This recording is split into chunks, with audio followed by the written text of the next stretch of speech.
Fidel Castro, sin duda el personaje latinoamericano más importante del siglo XX, ha muerto. Con este hecho lamentable, se abre una serie de posibilidades acerca de la evolución de política y económica de la isla caribeña, de aquel régimen que, siendo tan pequeña, desafió a la primera potencia mundial por más de 50 años. La muerte de Fidel es momento de reflexionar acerca de sus aportes y lo que significó en la historia latinoamericana.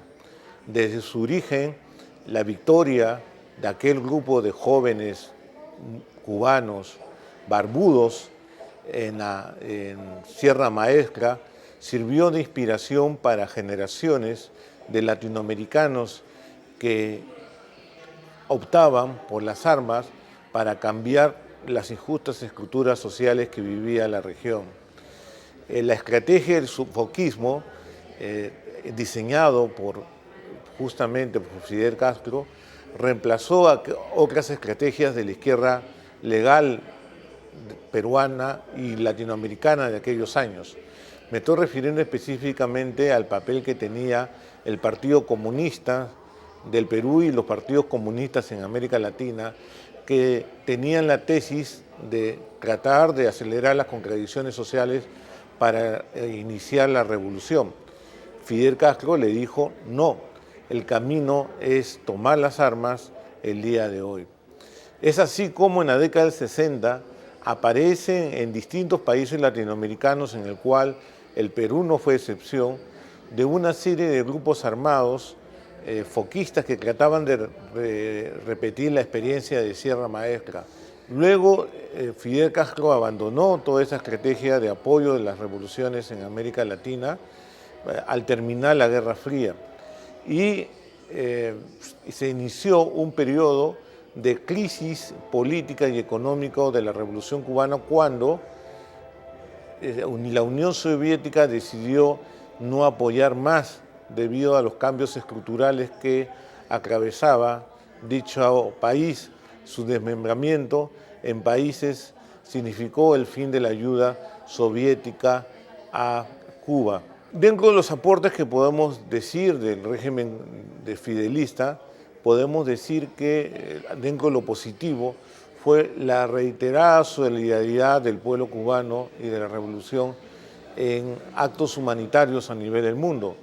Por ejemplo, en el Perú, en 1970, más de 70.000 cubanos donaron sangre para las víctimas del terremoto, especialmente en Ancash, Huaraz. Tal vez ese fue el mejor momento de las relaciones bilaterales entre Perú y el régimen fidelista. Luego, más tarde, un evento sin importancia, como es el ingreso de algunos disidentes cubanos a la Embajada de Perú en La Habana, terminó con un incidente internacional de proporciones cuando decenas de miles de cubanos asaltaron la Embajada peruana pidiendo asilo para viajar a Estados Unidos. Y ese fue en 1980, cuando ocurrió el último éxodo de los anticastristas y aquellos que no comulgaban con las ideas de Castro de la isla. Luego de intensas negociaciones con el gobierno de Jimmy Carter en Estados Unidos, Fidel Castro permitió la salida de aquellos que se oponían a la Revolución Cubana. En una hábil medida, Fidel Castro abre las cárceles, abre los sanatorios y expulsa también con ellos todos los elementos de mal vivir de la sociedad cubana en general. En el lado negativo, haciendo un balance histórico de Fidel Castro, vamos a decir que su propio régimen político no permitió las libertades ni políticas, ni individuales, ni civiles, para que se desarrollara en forma íntegra la persona.